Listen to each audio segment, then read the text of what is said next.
times to be undecided.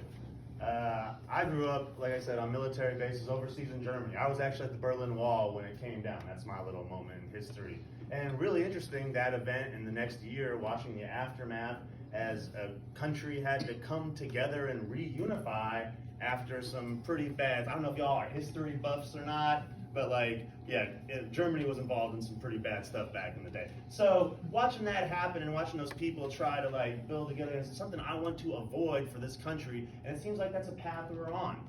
Now, I've talked before about how I don't just look out for the people that I represent. I am those people. I am the poor, the weak, the meek, the sick, the addicted, the imprisoned. That's me, that's my family, those are my people. That's who I'm looking out for every day. But even though I've talked a lot about values, what I've tried to do today, and what I wanted to make clear, is that even though I know I'm coming across, you guys are all issues-based people.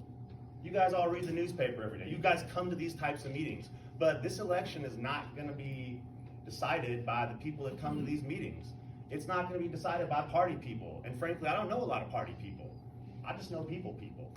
And that's the ones who are going to decide this election. So what we all need to do is come together and start sharing, telling people, standing up for who we really are.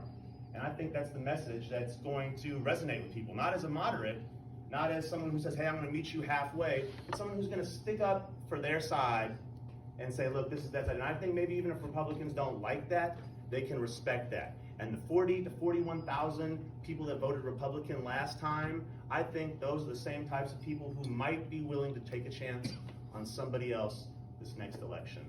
Thank you all so much. You guys have a great night.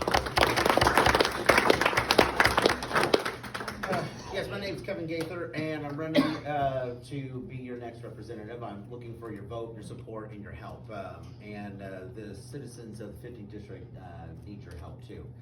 I didn't get into this race, lightly. It took me a long time to want to do this again.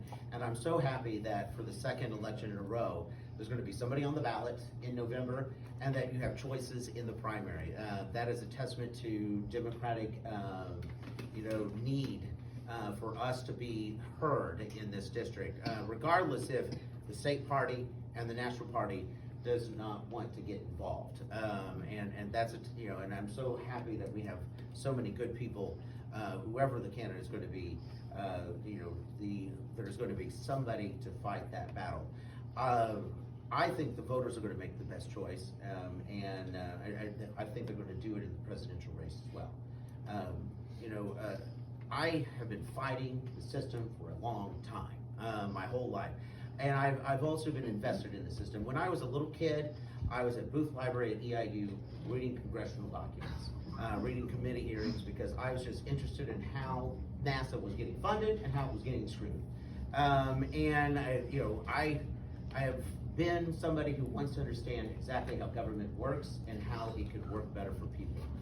And that's why I've gotten involved in implementing healthcare for tens of thousands of Americans, and that's how I got involved in this campaign 3 years ago, and then again last summer.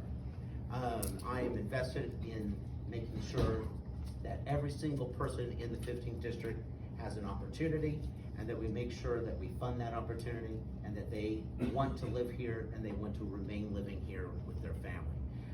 I believe the best days are in front of us, and like I said, my name is Kevin Gaither, and I want to be your next representative. Thank you so much.